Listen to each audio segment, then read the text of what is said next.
দর্শক আপনাদের আমন্ত্রণ জানাচ্ছি দীপ্ত টিভির সাপ্তাহিক টক শো নিটোল টাটার বিজ ট্রেন্ডসে। আজকে যে বাজেট নিয়ে আমরা আলোচনা করব তার বিষয় ভিত্তিক বাজেটের একটি ব্যবসায়িক প্রভাব, এই বিষয়টিকেই আমরা আজকে প্রধান করেছি এই আয়োজনে। তবে দর্শক আপনাদের জানাতে চাই যে 50তম যে মেগা বাজেট দিয়েছেন দেশের ইতিহাসে সবচেয়ে বড় অর্থমন্ত্রী আহম মুস্তফা কামাল, সেটি 6,03,681 কোটি টাকা। এই বড় বাজেটটি নিয়ে আজকে খাতভিত্তিক যে ব্যবসায়িক প্রভাব রয়েছে বাজেটে সেটি নিয়ে আসলে আলোচনা করব।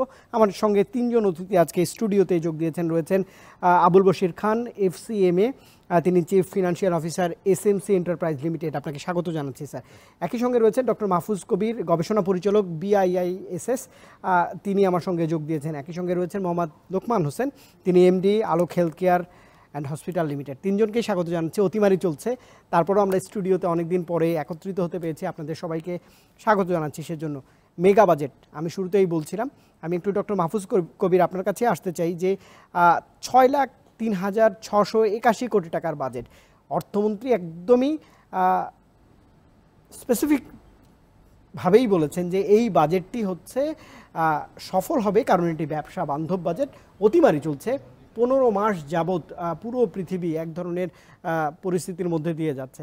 আপনি কেমন বাজেট দেখলেন? আসলে এত বড় বাজেট, দেশের ইতিহাসে সবচেয়ে বড় বাজেট দিয়েছেন। ধন্যবাদ। আমার মনে হয় যে আসলে মাননীয় অর্থমন্ত্রী ঠিকই বলেছেন যে এটা আসলে সব খাতের জন্যই ভালো। আমার যতটুকু মনে হয়েছে যে অনেকটাই ইতিবাচক, ভাষাগত দৃষ্টিকোণ থেকে, দৃষ্টিভঙ্গিগত দিক থেকে, এবং যদি প্রয়োগ করা সম্ভব হয়, মানে বাস্তবায়ন যদি করতে পারে এই বড় আকারের বাজেট, তাহলে সেক্ষেত্রে নিশ্চয়ই একটা ইতিবাচক প্রভাব পড়বে অর্থনীতিতে। এবং যেটি বলা হয়েছে আসলে এটা উৎপাদনমুখী, কর্মমুখী, মানে কর্মসংস্থান তৈরি করবে এবং ব্যবসা বাণিজ্য বান্ধব, অনেকটাই ঠিক। কারণ হলো যে এখানে যে সমস্ত যে ট্যাক্স প্রপোজালগুলো এবং অন্যান্য যে সমস্ত যে সুযোগ সুবিধাগুলো, বিশেষ করে যে একটা কথাবার্তা ছিল আগে যখন মাননীয় প্রধানমন্ত্রী প্রণোদনা তহবিল ঘোষণা করেছিলেন, তখন SME খাতটা ওইভাবে আসলে আসেনি মানে আকারের দিক থেকে, কিন্তু এইবারকার বাজেটে কিন্তু SMEর জন্য ভালো একটা বরাদ্দ প্রণোদনা হিসেবে 20,000 কোটি টাকার মতো।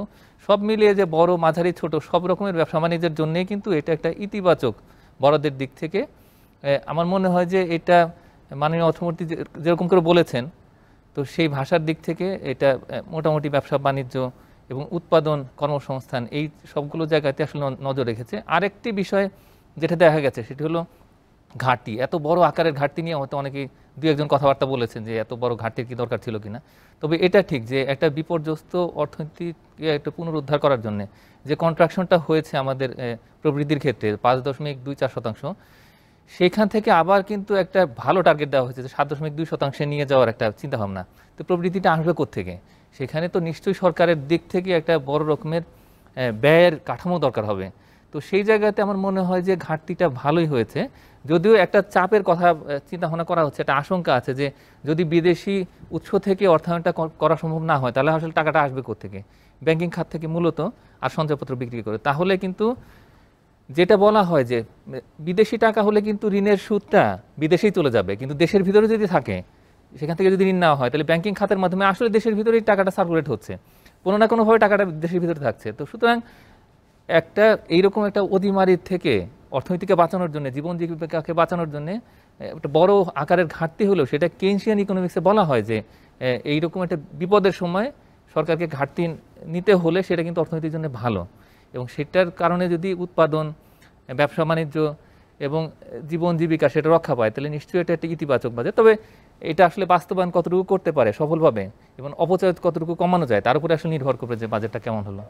নিশ্চয়ই আরও আলোচনা করবো আপনার সঙ্গে। আমি একটু আসতে চাই আবুল বশির খান আপনার কাছে, যে যখনই বাজেট আসলে ঘোষণা হয়, ট্যাক্সের বাড়া কমা এটা নিয়ে আসলে মানুষের মধ্যে এক ধরনের আগ্রহ থাকে।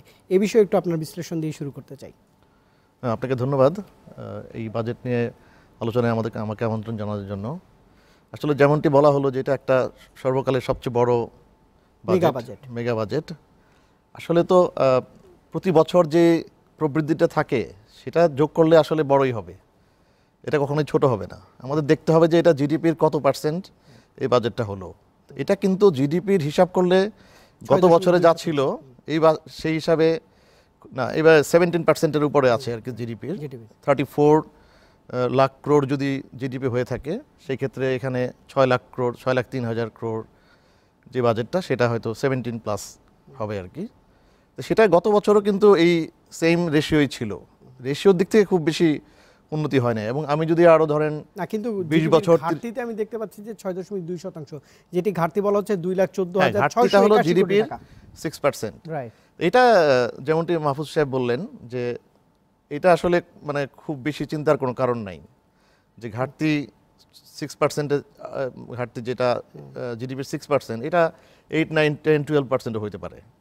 ইকোনমির জন্য এটা ভালো হবে যদি এটা প্রপারলি ইউজ করা যায়। আচ্ছা, ঠিক আছে। এবং ট্যাক্সের যে বিষয়টা আপনি বলেছেন, ট্যাক্সের অনেকগুলি, যেমন কর্পোরেট লেভেলের ট্যাক্স এবার মানে কমানো হয়েছে, এটা সব লেভেলেই, যেমন পাবলিকলি ট্রেডেড কোম্পানি যেগুলি তার ক্ষেত্রে 2.5%, প্রাইভেট কোম্পানির ক্ষেত্রে 2.5%।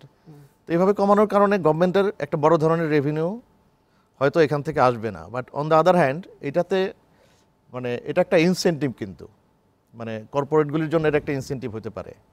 মানে টোটাল ট্যাক্স কালেকশন যদি বেশি হয় সেই ক্ষেত্রে রেটটা কমানো আমি মনে করি ইতিবাচক হবে। আচ্ছা, হ্যাঁ, এটা গেল কর্পোরেট লেভেলের জন্য এটা খুবই ভালো।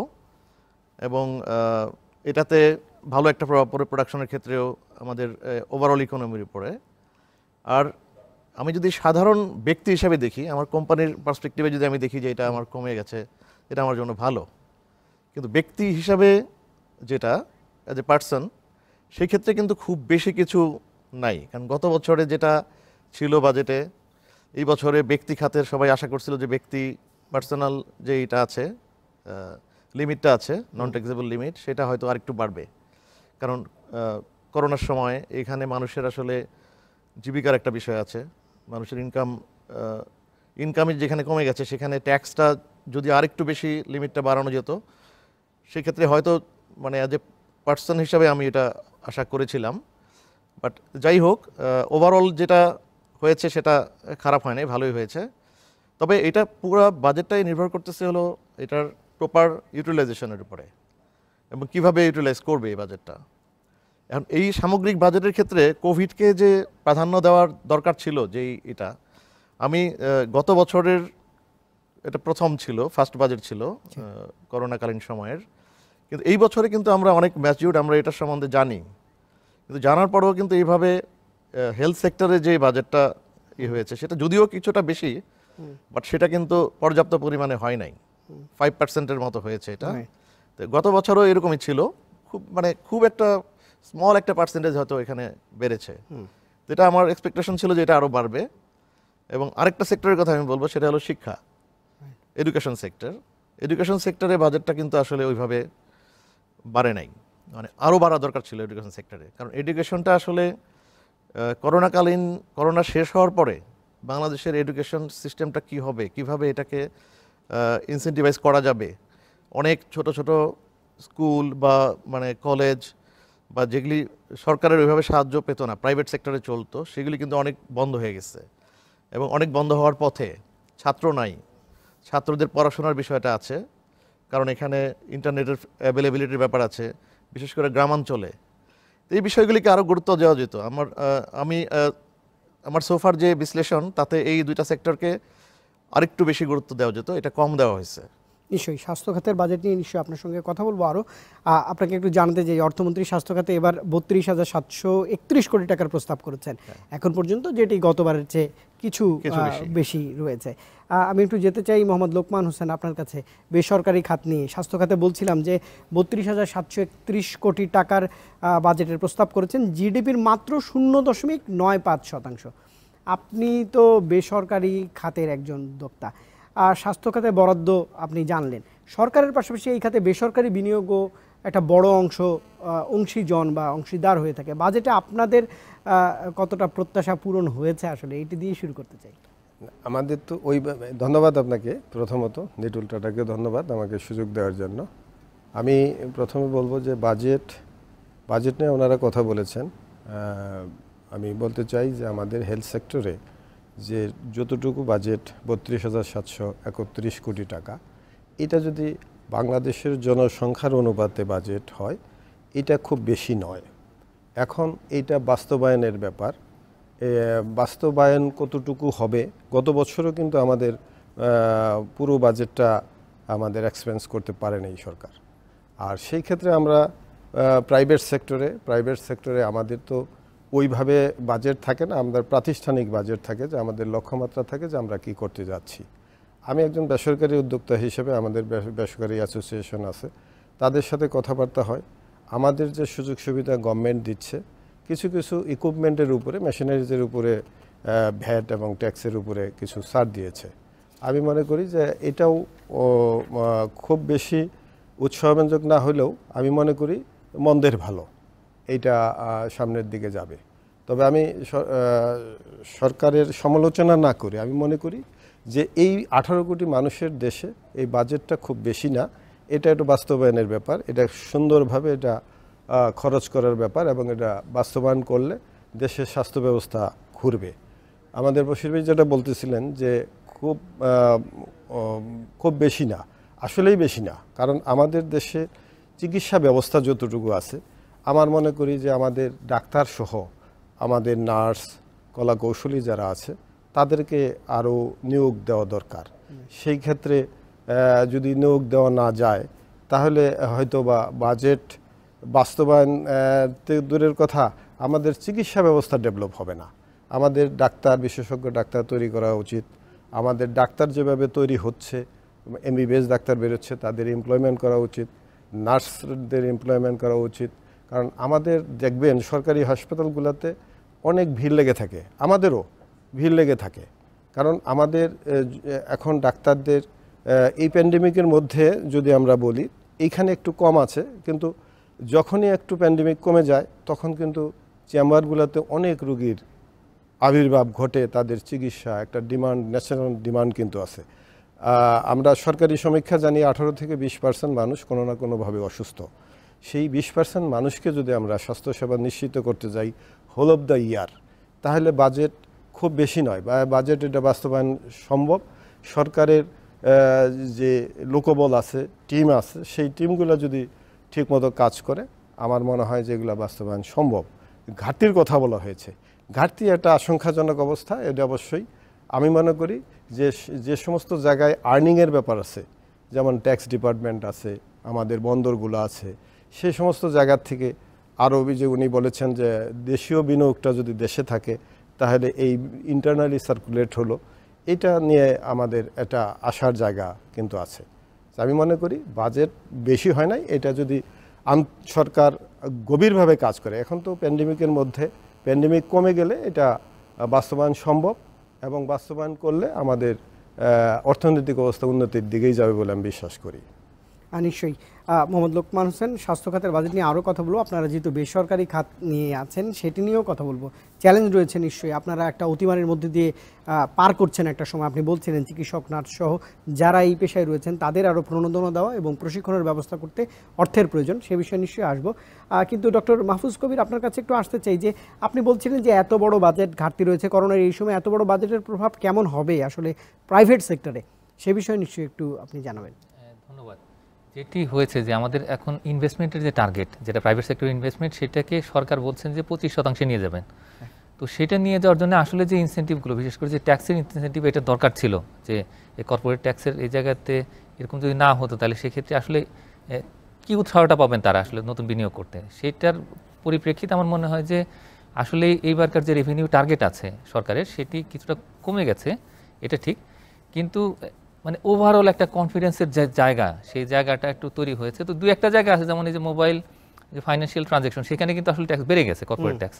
এরকম দু একটা জায়গা বাদে অন্য জায়গাগুলোতে যেখানে আসলে উৎপাদনের সঙ্গে জড়িত, যেখানে কর্মসংস্থান জড়িত, ওই জায়গাগুলো কিন্তু আসলে উৎসাহ পেয়েছে। আরেকটা বিষয় আমি বলবো যে এই যে নারীদেরকে, নারী উদ্যোক্তা যারা, তাদের জন্য যে 50 লাখ টাকা থেকে যে বাড়িয়ে যেটা ট্যাক্স ফ্রি করা হলো আর কি, তো সেটা কিন্তু একটা তাদেরকে একটা ইনসেন্টিভ দেবে যে তারা কমার্সের মধ্যে যারা আছেন, যারা আসলে এই করোনার মধ্যেও এই তারা একটু সচল রাখার চেষ্টা করছে নিজেদের পরিবার বা কর্মসংস্থানটা, তো সেই জায়গাগুলো উৎসাহিত হবে। আর একটা জায়গা যেটা ছিল যে এই যে মাইক্রো, স্মল, মিডিয়াম এন্টারপ্রাইজেস এবং এই যে কুটির শিল্প, তারা কিন্তু অনেকটাই হতাশার মধ্যে ছিল। যদিও এখন একটা বড় চ্যালেঞ্জ আছে যে আমাদের যে SME লোন পলিসি যেটা বাংলাদেশ ব্যাংকের, সেখানে কিন্তু একটা বড় সমস্যা রয়ে গেছে, যে বলা হয়েছে যে ব্যাংকের সঙ্গে ক্লায়েন্টের যে সম্পর্ক, তার ভিত্তিতে আসলে ঋণ, তার ভিত্তিতে সুদের হার নির্ধারণ, এই জায়গাটা কিন্তু এখনও হতাশাজনক। এই জায়গাটা যদি একটা রিফর্ম না করা হয়, তাহলে সেই ক্ষেত্রে এখন যেটা হচ্ছে যে বড়রা গিয়ে আসলে ঋণগুলো পাচ্ছে, বড়রা গিয়ে যে প্রণোদন তহবিলের সুবিধা সেটা পাচ্ছে। এখন এই ছোটরা যদি না পায়, তাহলে আসলে তারা কীভাবে ঘুরে দাঁড়াবে?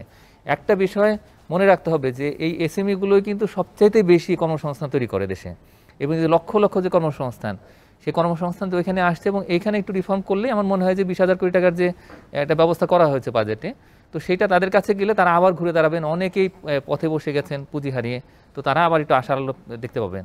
তো এইটা একটি বিষয়। তো সবাই মিলে যদি এই ক্ষুদ্র, মাঝারি, বড় সবাই যদি একটু উৎসাহ পায়, মানে বাজেটের প্রপার ইমপ্লিমেন্টেশনের ফলে যদি উৎসাহ পায়, তাহলে সেই ক্ষেত্রে অর্থনীতি ঘুরে দাঁড়াবে, এটি নিঃসন্দেহে বলা যায়।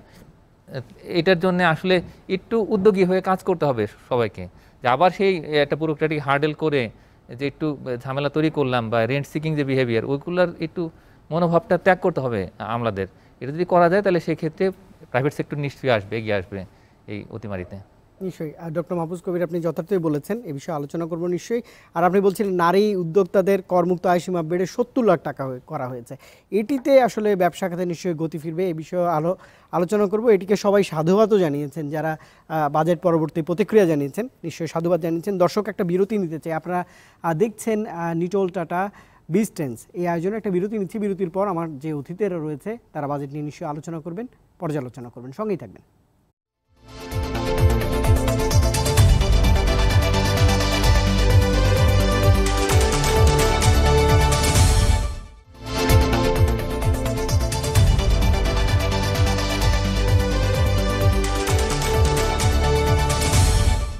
দর্শক, আবারও স্বাগত জানাচ্ছি নিটোল টাটা প্রেজেন্টস বিজট্রেন্ডসে।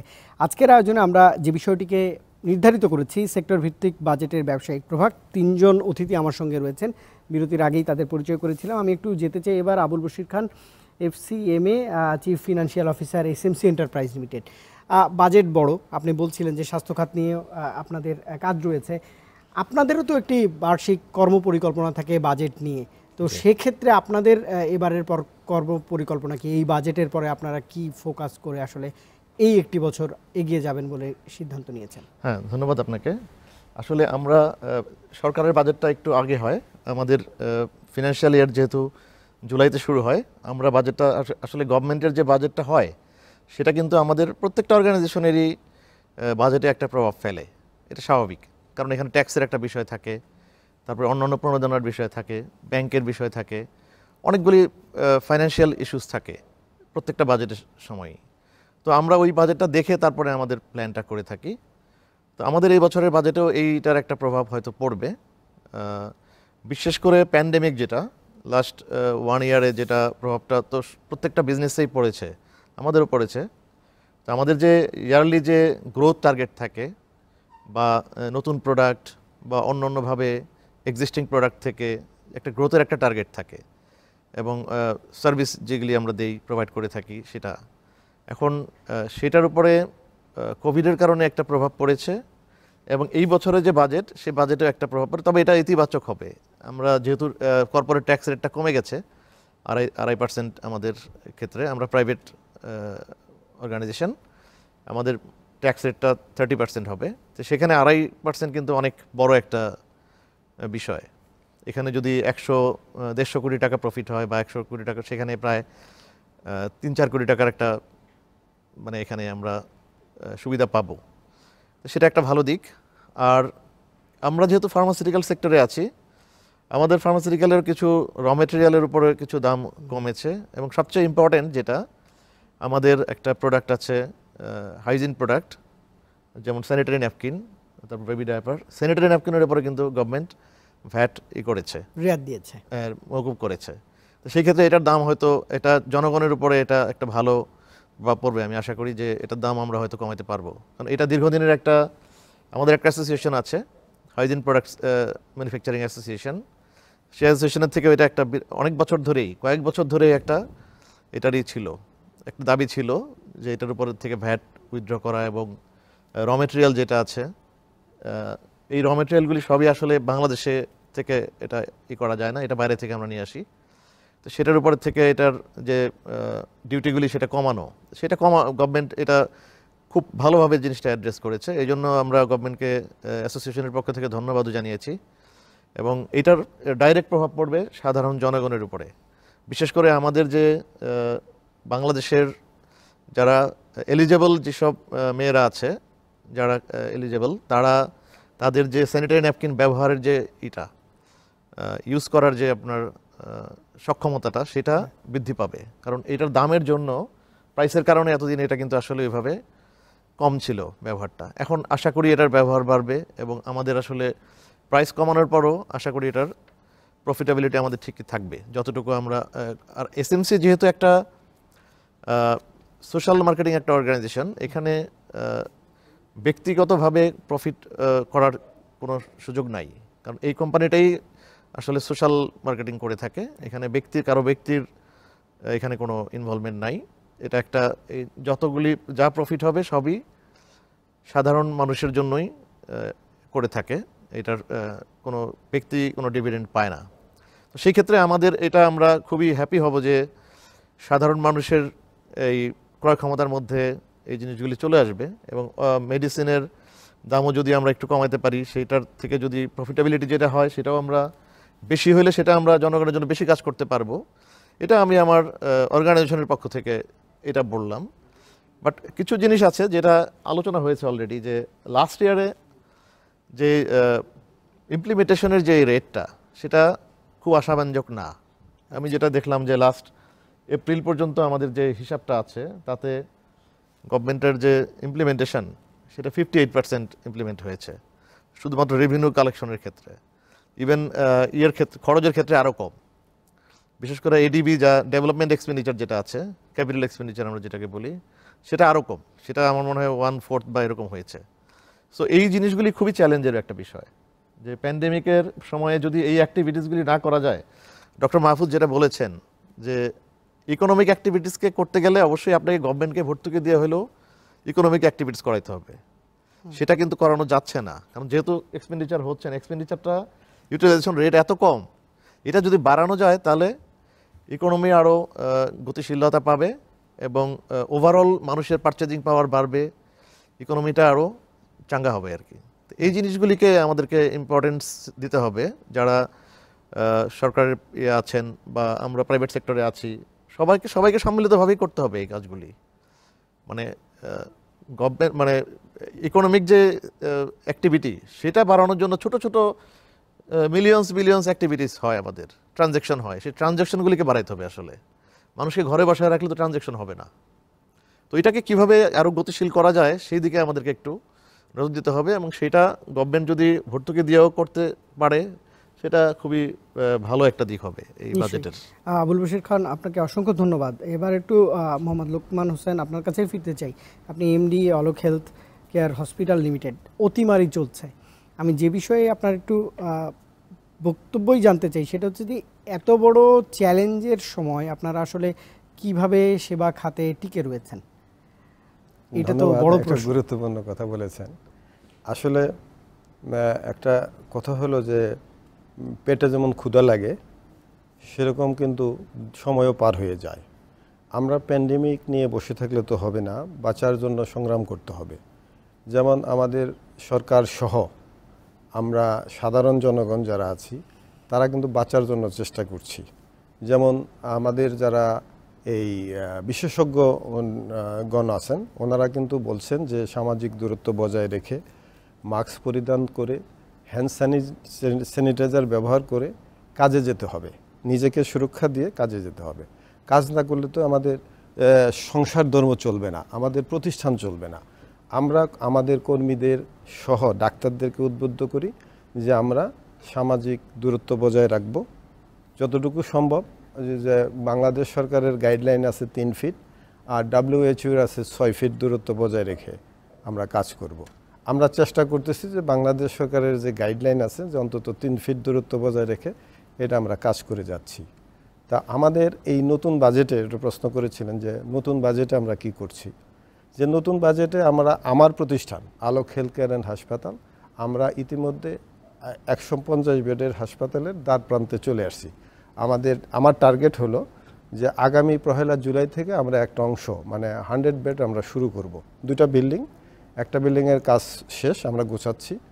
ইনশাআল্লাহ আমি মনে করি যে মানুষের চাহিদা আছে, যেহেতু আমার বৃহত্তর মিরপুরে আমার এই স্বাস্থ্যসেবাটা, এটা মানুষের কান্না অনেক। মিরপুরে বড় হসপিটাল নাই, সরকারি হাসপাতাল ওইভাবে নাই, এদিকে সোহরাওয়ার্দী, ওদিকে ডেন্টাল কলেজ। তো এই বৃহত্তর মিরপুরে সরকারি বড় কোনো হসপিটাল নাই, এবং প্রাইভেট সেক্টরে যে খুব ভালো গজাইছে তা কিন্তু নয়। তো আমি চিন্তা করছি, আমি একজন দেশপ্রেমিক নাগরিক হিসেবে মনে করি যে আমার এলাকার জনগণ এই 50-60 লক্ষ মানুষ আছে, তাদের দ্বার প্রান্তে আমি একটা ভালো প্রতিষ্ঠান বানাই। সেটা নিয়ে আমরা সংগ্রাম করতেছি এবং চালিয়ে যাচ্ছি ইনশাল্লাহ। আমাদের নিয়োগ প্রক্রিয়াগুলো চলছে। ইনশাল্লাহ আমরা আগামী 20 তারিখের মধ্যে আমাদের নিয়োগগুলো কমপ্লিট হলে আমরা 1 তারিখ থেকে শুরু করতে চাই যে আমাদের এই 100 বেডের হাসপাতাল। যদি থার্ড প্যান্ডেমিকও আসে আমরা এটাকে করোনা করব, আর না হলে আমরা জেনারেল হাসপাতালে যাব। জেনারেল হাসপাতালে যাচ্ছি ইউজুয়ালি। আর যদি প্যান্ডেমিক আসে তাহলে আমরা করোনা করে ফেলবো। এটা আমার পুরানো হসপিটালে আমার জেনারেল হাসপাতাল থাকবে। আর আগামী 3-4 মাসের মধ্যে মানে অক্টোবর নভেম্বরের মধ্যে আমরা একটা মাদার অ্যান্ড চাইল্ড কেয়ার না, কিন্তু সবসময় তো বলা হয় যে বেসরকারি যে উদ্যোক্তারা আছেন তারা তো ব্যবসাটাও করে থাকেন, সেবার মান নিশ্চিতে নিশ্চয়ই আপনারা কাজ করছেন। আপনি জেনে দেখবেন যে আমাদের আলোক হেলথ কেয়ার অ্যান্ড হাসপাতালে আমরা সেবা কিন্তু যতটুকু সম্ভব নিশ্চিত করছি। খুব বেশি কমপ্লেন কিন্তু নাই। যারা কমপ্লেন দিচ্ছে তারা হয়তো বুঝে দিচ্ছে না। আমাদের যে অবকাঠামো, আমাদের যে লোকবল, আমরা যে সার্ভিসটা দিচ্ছি, খুব 5 স্টার হোটেলের মতো যেমন একটা সাধারণ হোটেল কিন্তু সার্ভিস দিতে পারবে না, সেরকম একটা উন্নত বিশ্বের হসপিটালের মতো কিন্তু আমরা সার্ভিস দিতে পারবো না। আমাদের বাংলাদেশি কায়দায় যতটুকু সম্ভব আমরা যতটুকু নিচ্ছি, আমরা আপনি একটা কথা বলেছেন মুনাফার কথা বা ব্যবসা বাণিজ্যের কথা, আমাদের কিন্তু জীবিকা নির্বাহ এক্সপেন্ডিচার এগুলা কিন্তু একটা কথা আছে যে আমাদের যেহেতু এক্সপেন্ডিচার আছে, সরকারি কোনো বরাদ্দ নাই, বাজেট নাই, আমরা এই রুগীদের কাছ থেকে তো পয়সা আর্ন করব। সেই ক্ষেত্রে আমরা সাধ্যের মধ্যে, এখানে একটা মজার ব্যাপার আমি বলি, বাংলাদেশের যে বড় হসপিটালগুলো আছে সেই হসপিটালের তুলনায় কোনো কোনো ক্ষেত্রে অর্ধেক এবং কোনো কোনো ক্ষেত্রে 1/3 আমার চার্জ আসবে। যদি আপনাকে বলি যে একটা অপারেশনের কথা বলি, যে আমরা সাধারণত আমজনতা সবাই বুঝে এটা সিজারিয়ান অপারেশন, এটা ব্র্যান্ডেড হাসপাতালে যদি 1 থেকে 1.5 লাখ লাগে, আমার এখানে 30 থেকে 50 হাজার টাকা লাগবে। তাহলে অনেক কম। আমি মনে করি প্রাইভেটে এটা অনেক কম, 30 থেকে 50 হাজার টাকা। আরও কিছু আমাদের 2টা বেড আমরা ফ্রি দেব একেবারে পিছিয়ে পড়া মানুষদের জন্য। ওই 2টা বেডে আমরা 10 থেকে 15 হাজার টাকা আমরা সিজারিয়ান অপারেশন করব, এবং হসপিটালের বেড কিন্তু ফ্রি। তা আমরা যে মানে জনগণের জন্য করছি না তা কিন্তু নয়। আরেকটা কথা আপনার বলতে চাই, যেহেতু বাজেট নিয়ে কথা আসছে, আমাদের বাজেট বাস্তবায়ন হয় না বা বাজেট খরচ হয় না, এরকম একটা কথা বলি। আমি একজন সাধারণ উদ্যোক্তাই বলেন আর ক্ষুদ্র ব্যবসায়ী বলেন, আমি গভীরভাবে ফিল করি আমাদের দেশে এই যে ক্ষুদ্র উদ্যোক্তাগুলো আছে এদেরকে তৈরি করার মানুষ নাই। তৈরি করতে হবে। ব্যাংকের একটা উইংস থাকতে পারে, প্রত্যেকটা ব্যাংকে একটা উইংস থাকবে যে এই ক্ষুদ্র উদ্যোক্তাগুলো তৈরি করবে, অথবা গভর্নমেন্টের একটা উইংস থাকা দরকার যে এদেরকে উৎসাহিত করবে যে তোমরা ব্যাংকের মাধ্যমে লেনদেন করো, তাহলে তোমরা এই ফ্যাসিলিটিসগুলো পাবা। তাহলে আমার মনে হয় যে আপনি দেখবেন একজন ক্ষুদ্র উদ্যোক্তা, তার ব্যাংকের অ্যাকাউন্ট নাই, অর্থাৎ অ্যাকাউন্ট থাকলেও ঠিকমতো জমা দেয় না, তার কিসের উপরে লোন দিবে, তার কোনো একটা ব্যাংকের স্টেটমেন্ট নাই, সে যে বিজনেস করতেছে তার বিজনেসের কোনো মানে প্রতিফলন নাই, যার কারণে এইখানে আমার মনে হয় বিহাইন্ড আছে। আমরা যদি প্রতি বছর 5 থেকে 10 হাজার লোক তৈরি করতে পারি, তাহলে আমাদের বাজেট বাস্তবায়ন হবে, দেশের অবস্থা উন্নত হবে বলে আমি মনে করি। নিশ্চয়ই। লোকমান হোসেন, অসংখ্য ধন্যবাদ। ডক্টর মাহফুজ কবির, আপনার কাছে একটু আসতে চাই যে খাতভিত্তিক বাজেট নিয়ে আলোচনা করছি। স্বাস্থ্য খাতে জিডিপির মাত্র 0.95% বা ভাগ এটি বরাদ্দ রয়েছে এবার, 32,731 কোটি টাকার বাজেট। কিন্তু ওয়ার্ল্ড হেলথ অর্গানাইজেশন কিন্তু বলছে যে স্বাস্থ্য খাতে মোট জিডিপির 5% বরাদ্দ থাকা উচিত। সেদিক থেকে কি পিছিয়ে গেল না? এটি কি আসলে দৃষ্টিগোচর হয়নি সরকারের? আপনার কি মত? ধন্যবাদ। খুব অত্যন্ত গুরুত্বপূর্ণ প্রশ্ন। আমরা যদি একটু সংশোধিত বাজেটের দিকে তাকাই, তাহলে সেখান থেকে আমরা মাত্র কয়েকশো কোটি টাকার বেশি এবার পেয়েছি। মানে যে বিদায়ী অর্থ বছর, সেখান থেকে আসলে এখন আমরা তো বুঝতে পেরেছি যে আমাদের হেলথের চ্যালেঞ্জগুলো কি। আর আরেকটা বিষয় হলো যে এই যে সংশোধিত বাজেট, সেটি দিয়ে আমরা করোনা মোকাবেলায় হিমশিম খেয়েছি। এখন আমাদের ডেল্টা ভ্যারিয়েন্ট আসছে এবং আরও নানা রকমের চ্যালেঞ্জ কিন্তু সামনে চলে আসছে। আর আমরা কিন্তু ইতিমধ্যে বুঝতে পেরেছি যে আসলে এই যে স্বাস্থ্য খাতের পরিস্থিতি সেটা অনেকটাই ভঙ্গুর। এখানে সুশাসনের অভাব রয়েছে, আমাদের অবকাঠামো নেই, আমাদের বেড নেই, আমাদের কিন্তু এই আইসিইউ ফ্যাসিলিটি সেগুলো আমরা বড় বড় শহরগুলোতে দেখতে পাই, কিন্তু গ্রামাঞ্চলে কিন্তু সেই সুবিধাগুলো নেই। যার ফলে এই যে পুরো সেক্টরে ডিসেন্ট্রালাইজেশন, এখানকার যে ক্যাপাসিটি তৈরি করার, তো সেই জায়গাতে কিন্তু বড় রকমের বিনিয়োগ আমরা আশা করেছিলাম, সেটা পাইনি। আর যেটি উনি বললেন যে 2-1টা হসপিটাল আছে নিশ্চয়ই প্রাইভেট সেক্টরে যারা সত্যি সত্যি মানুষের জন্য কাজ করছে, কিন্তু মূলত এই প্রাইভেট সেক্টরের যে হেলথ কেয়ার সেটা কিন্তু প্রফিট সেন্ট্রিক, মানে মুনাফাই এখানে শেষ কথা। এবং এখানে অনেক চাকচিক্য করে একেবারে 5 স্টার হোটেলের মতো করে কিন্তু অনেক সময় আমরা রিসিপশনগুলো দেখতে পাই। তো এই 2-1টা যারা আছে হয়তো ভালো আছে এবং তারা সত্যি সত্যি মানুষের জন্য কাজ করে, কিন্তু বেশিরভাগ ক্ষেত্রে এই ডায়াগনস্টিক সেন্টারগুলোর যে আধিপত্য এবং এখানে যে নেক্সাসগুলো আমরা দেখতে পাই যে অনেকটাই প্রফিট মোটিভেটেড। তো সেই জায়গা থেকে বের হয়ে আসার জন্য এক ধরনের যে গাইডলাইন তৈরি করা, যে বিপদের সময় এই ধরনের চিন্তাভাবনা করা যাবে না, তো সেই বিষয়গুলো কিন্তু আমরা এইবারকার বাজেটে একেবারে পলিসি ডিরেকশনটা আমরা দেখতে পাইনি, যেটা আসলে আশা করছিলাম। আর এই যে শাহেদ সাবরিনার যে কেসগুলো, সেগুলোর পরে কিন্তু সরকার মোটামুটিভাবে এই জায়গাতে একটা কন্ট্রোল নিয়ে এসছে, আস্তে আস্তে কিন্তু পরিস্থিতির উন্নতি হচ্ছে। কিন্তু তারপরেও পুরো সেক্টরের যে গভর্নেন্স সেটা ইমপ্রুভ করার জন্য অবকাঠামো তৈরি করা, অক্সিজেন ফ্যাসিলিটি, আইসিইউ, সিসিইউ, এই যেগুলোর ব্যবস্থা করা, বা করোনার জন্য স্পেশাল যে ফ্যাসিলিটিগুলো, সেইগুলোর ক্ষেত্রে কিন্তু আরও অনেক বেশি বড় বিনিয়োগের দরকার ছিল। এবং আমাদের কিন্তু এটা একটা সুযোগ যে একটা প্যান্ডেমিক এসছে, আমরা এই জায়গাতে একটু বেশি বরাদ্দ করি, এখানে বেশি নিয়োগ দিই, সেখানে হসপিটাল তৈরি করি। কিন্তু অর্থমন্ত্রী তো 10,000 কোটি টাকার একটি তহবিল করোনা মোকাবেলার জন্যই রেখেছেন। আরেকটু যোগ করতে চাই যে টিকা যদি ভ্যাকসিনেশন কার্যক্রম পুরো দেশের মানুষের মধ্যে ছড়িয়ে দেওয়া না যায়, তাহলে আসলে অতিমারি মোকাবেলা করা অনেকটাই কঠিন। সেটা এখন একদম সাদা চোখে সবার কাছেই পরিষ্কার, সরকারও এটি নিয়ে ওয়াকিবহাল। কিন্তু আমি বলছি যে চ্যালেঞ্জ তো রয়েছে, সেই চ্যালেঞ্জ মোকাবেলায় এই 10,000 কোটি টাকার তহবিল কি যথেষ্ট কিনা? হ্যাঁ, এখানে দুটো বিষয় আছে। একটা হলো যে এই যে মাননীয় প্রধানমন্ত্রী যেটি বলেছেন এবং মাননীয় অর্থমন্ত্রীও বলেছেন যে আসলে 70-80% মানুষকে টিকার মধ্যে নিয়ে আসতে হবে। এখন আমরা টিকা কোথায় পাবো, তো সেটা নিয়ে কিন্তু একটা বড় অনিশ্চয়তা আছে এবং সরকার কিন্তু দিন গুনছে। তো এটা একটা ম্যাসিভ অ্যাক্টিভিটি এবং এটার জন্য আমাদের প্রচুর অর্থ লাগবে, এটা একটা বিষয়। আর একটা বিষয় হচ্ছে এই 10,000 কোটি টাকার হিসাবটা কোত্থেকে এলো, যে আসলে কি আমরা ওই ক্যালকুলেশনটা করেছি কিনা, যে আসলে কতটুকু প্রয়োজন আমাদের দেশের। তো সেটা যদি চিন্তা করি তাহলে সেক্ষেত্রে কিন্তু স্ট্রেট ফরওয়ার্ড বলতে পারবো না যে 10,000 কোটি টাকা দিয়ে আমাদের কাজটা হবে। টিকার জন্যই দেখা যাবে যে আরও বেশি টাকা খরচ হয়ে গেছে। তো সুতরাং এই যে আগামী 1 বছরের জন্য এইরকম অ্যাডহকিজম থেকে বের হয়ে এসে আমাদের আসলে একদম খুব পরিষ্কার করে হিসাব করতে হবে যে আসলে আমাদের প্রয়োজনটা কতটুকু, এবং সেইভাবে আসলে যদি সম্ভব হয় তাহলে বাজেটটাকে আবার সাবস্টেন্সিয়ালি রিভাইজ করতে হবে। এবং এখনই আমাদের সুযোগ যে WHO যে স্ট্যান্ডার্ড, সেই যে গাইডলাইন, সেই অনুযায়ী যতটা সম্ভব আমরা যেন একটু উপরের দিকে উঠি, এবং সবসময় আসলে সুযোগ আসে না, তো এখনই সুযোগ, এবং সেভাবে যেন আমরা একটু রিফর্ম করি বা ইনিশিয়েটিভ নেই। এবং ডক্টর কবির যেমনটা বলছিলেন, আমার কাছে যে তথ্য সেটি 2020-21 অর্থবছর থেকে কিন্তু স্বাস্থ্য খাতের বাজেটের প্রায় 10,000 কোটি টাকা এখন পর্যন্ত অব্যবহৃত রয়েছে। তো সেটির হিসাবও নিশ্চয়ই করা উচিত, আপনি যেমনটা বলছিলেন। দর্শক, আপনারা দেখছেন নিটোল টাটা প্রেজেন্টস বিজ ট্রেন্ডস। এই আয়োজন থেকে একটি বিরতি নিচ্ছে, আমার সঙ্গে 3 জন অতিথি আছে। বিরতির পর নিশ্চয়ই আরেকটু আলোচনা করব বাজেট নিয়ে।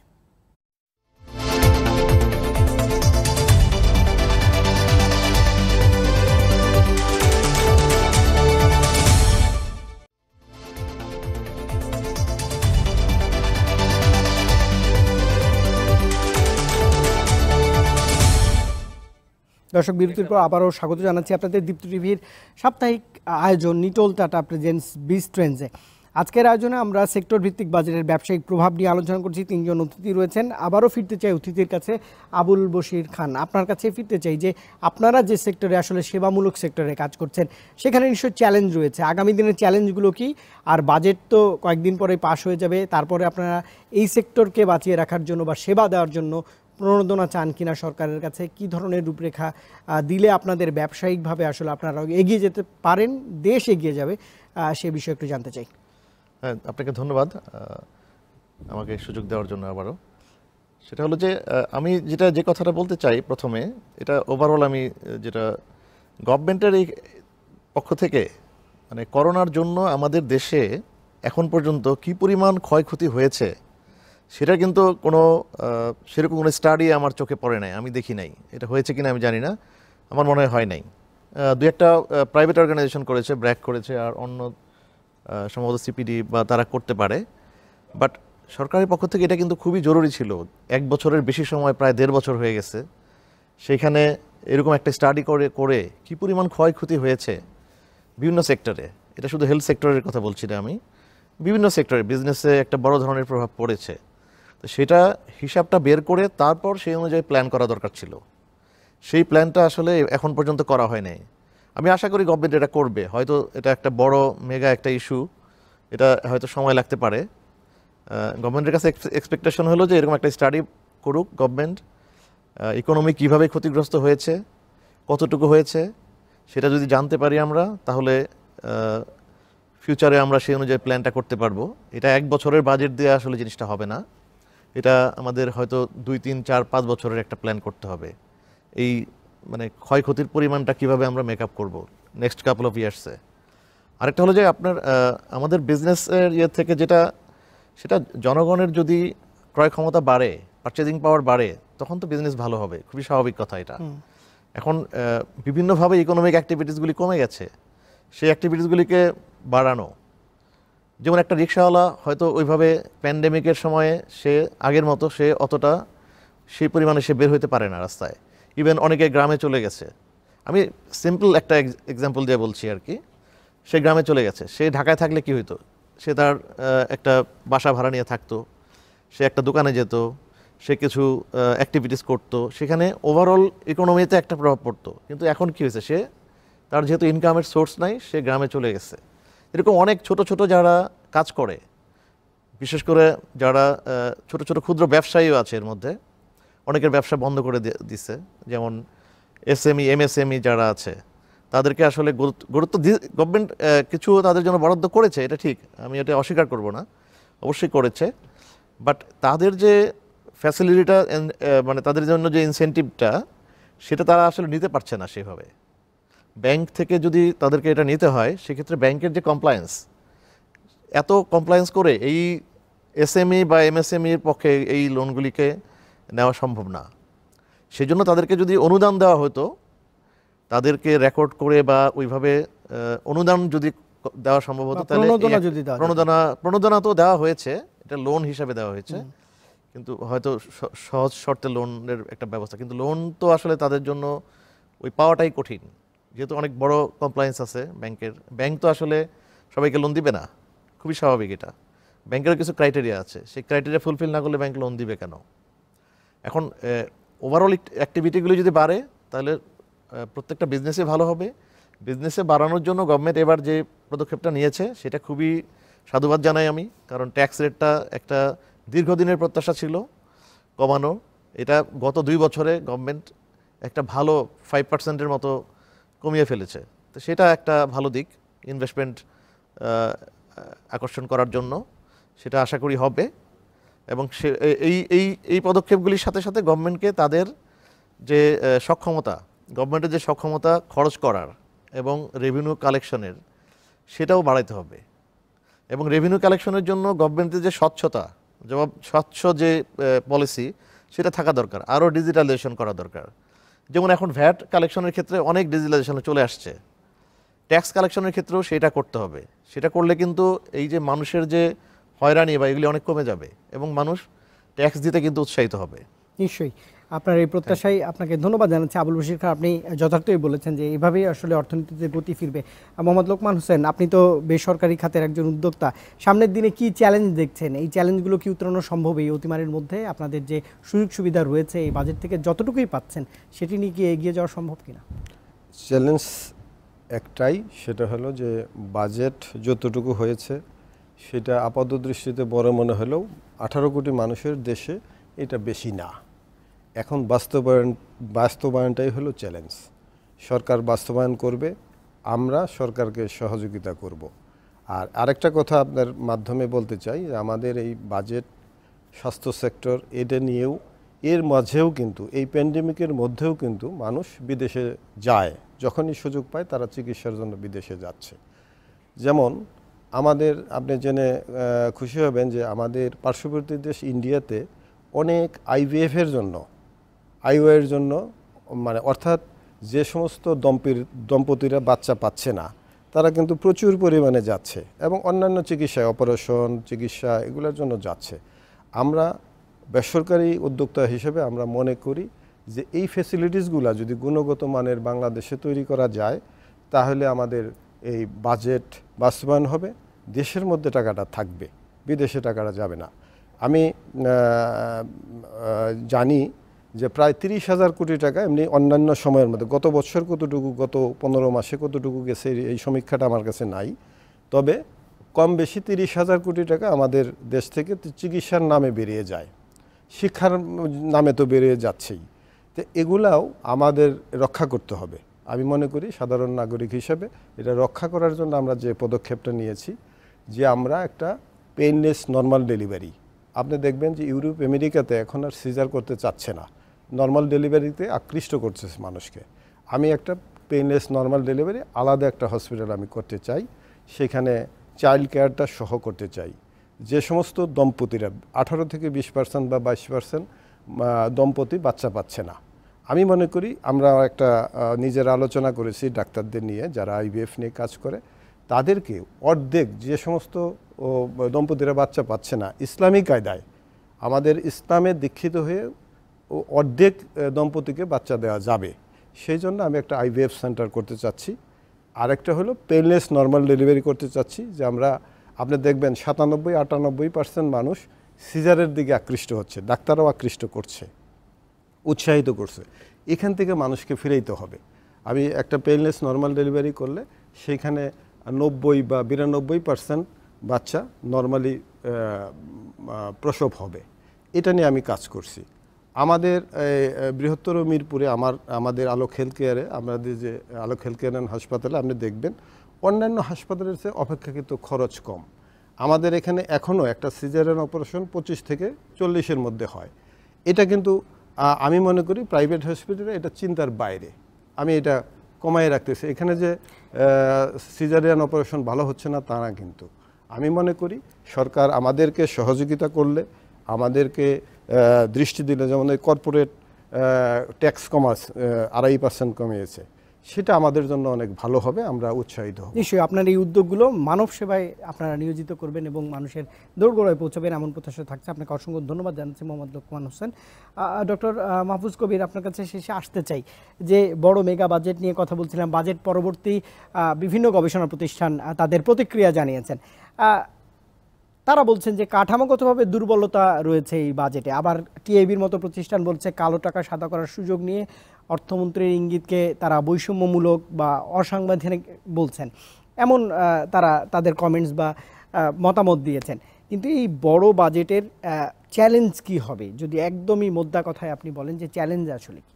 আসলে এই বড় বাজেটের ইমপ্লিমেন্টেশনের চ্যালেঞ্জটাই সবচেয়ে বড়। তার কারণ আমাদের এই চ্যালেঞ্জটা রয়ে গেছে এবং অপচয় হচ্ছে, দুর্নীতি হচ্ছে, এটা আমরা জানি। তো এইটা মাথায় রেখে আসলে এই বিপদের সময়ে আমরা এই এত বড় যখন বাজেটটা ইমপ্লিমেন্ট করতে যাব, তখন তার জন্য যথেষ্ট লোকবল আছে কিনা, সেখানে ট্রান্সপারেন্সি মেনটেন করা যাচ্ছে কিনা, এবং আসলে এখানে যে এখন আমাদের মূল সমস্যা হচ্ছে বার্নিং, এখনই বার্নিং সমস্যা, কিন্তু আমাদের আসলে এটার ইউটিলাইজেশনটা কি, সেটার বেনিফিটটা, সোশ্যাল বেনিফিটটা আসলো কিনা সেটা নিশ্চিত করাটা খুব জরুরি, এবং তার জন্য আসলে কাঠামোগত সংস্কার জরুরি। আরেকটি কথা যেটা এসছে, যেটা খুব ট্রেডিশনালি বেশ কয়েক বছর ধরে উচ্চারিত হচ্ছে, যে এই যে কালো টাকা সাদা করার যে সুযোগ রাখা, সেটা আসলে ঠিক কিনা। আসলে এটা হলো যারা সৎ করদাতা তাদের জন্য কিন্তু এটা ডিসইনসেন্টিভ। এখন একই সমাজে দুই রকমের নীতি থাকতে পারে কিনা সেটা একটা বড় প্রশ্ন, এবং এ নিয়ে আসলে একটু ফিলোসফিক্যাল ডিবেট দরকার আছে, এবং এ নিয়ে সরকারকে আসলে একটা সিদ্ধান্ত নিতে হবে। আর আরও দুটো বিষয় আমি উল্লেখ করতে চাই। একটি হলো যে আমাদের শিক্ষার মধ্যে একটা গ্রেট ডিজিটাল ডিভাইড তৈরি হয়ে গেছে। এখন যারা পাহাড়ে আছেন, যারা হচ্ছে যে চর হাওয়ারে বাস করছেন, সেই সমস্ত জায়গার যে শিশুরা, তারা কিন্তু এই যে শহরের শিশুদের চাইতে অনেক পিছিয়ে গেছে, এবং এটার জন্য হিউম্যান ক্যাপিটাল ফর্মেশনে কিন্তু একটা বড় রকমের ধাক্কা আসবে, এবং আমাদের যে মানব উন্নয়ন সেখানে কিন্তু আমরা অনেকখানি পিছিয়ে যাব। তো এই জায়গার জন্য আমার মনে হয় যে একটুখানি চিন্তা করার দরকার আছে। আরেকটি বিষয়, শেষ কথা আমি বলতে চাই, সেটা হলো যে আমাদের যে এই যে মেগা প্রজেক্টগুলো, সেগুলোতে কিন্তু মোটামুটি অর্থায়নগুলো সেরকমভাবেই আছে, মানে যা ছিল সেভাবে প্ল্যানের মতোই আছে আমাদের, সেগুলো ইমপ্লিমেন্টেশনও ভালো হচ্ছে। কিন্তু এর বাইরে গিয়ে আমাদের যে জেলা পর্যায়ে, আমাদের যে আঞ্চলিক পর্যায়ে, আমাদের যে গ্রাম পর্যায়ে যে বিভিন্ন রকমের ছোট বড় অবকাঠামো, সেগুলো তৈরি করার কিন্তু একটা বড় চ্যালেঞ্জ হবে সরকারের জন্য। এখানে কিন্তু প্রায় 69,000 কোটি টাকার বাজেট আছে, এবং সেইটা বাস্তবায়ন করতে গিয়ে সরকারকে একটা বড় রকমের বেগ পেতে হবে। এবং আমরা এই জায়গাগুলো যদি ইমপ্লিমেন্ট করতে না পারি, তাহলে সেক্ষেত্রে কিন্তু আমাদের যে লিঙ্কেজগুলো, গ্রাম শহরের লিঙ্কেজ, এখানে যে বিজনেস ইনফ্রাস্ট্রাকচার তৈরি হবে, এবং এই যে ভ্যালু চেইন যেভাবে ডেভেলপ করবে সেই জায়গাতে কিন্তু আমরা এই যে সরকারের যদিও কর্পোরেট ট্যাক্স একটু নিচের দিকে আছে এবং ব্যবসা বাণিজ্যকে অনেক সুবিধা দেওয়া হচ্ছে, তো ওইটার ইউটিলাইজেশনটা হবে না। সুতরাং এই জায়গাতে সরকারকে আসলে নজর রাখতে হবে এবং এই ইমপ্লিমেন্টেশনটা যদি হয় তাহলে সেই ক্ষেত্রে আমরা মোটামুটি বাজেটের যে সুবিধাগুলোর কথা বলা আছে সেটা আমরা রিয়ালাইজ করতে পারবো। নিশ্চয়ই ডক্টর মাহফুজ কবির, অসংখ্য ধন্যবাদ। সে সাথে আরও যে দুজন অতিথি আমার সঙ্গে যোগ দিয়েছেন আজকে, আপনার দুজনকে ধন্যবাদ জানিয়ে শেষ করতে হচ্ছে। দর্শক, নিটোল টাটা বি স্ট্রেঞ্জ আজকে এখানে শেষ করতে হচ্ছে। তবে দর্শক, শিক্ষা খাতে বরাদ্দ কিন্তু এবার প্রাথমিক এবং গণশিক্ষা এবং শিক্ষা মন্ত্রণালয়ের জন্য বরাদ্দ ৭১,৯৫১ কোটি টাকা। এই টাকাটি যদি সঠিকভাবে আসলে বরাদ্দ নিশ্চিত করা যায়, নিশ্চয়ই যারা আগামী দিনের ভবিষ্যৎ রয়েছেন তারাই দেশকে এগিয়ে নিয়ে যাবেন, এমন প্রত্যাশায় আজকের বি স্ট্রেঞ্জ এখানেই শেষ করছি। এতক্ষণ সঙ্গে থাকার জন্য ধন্যবাদ সবাইকে।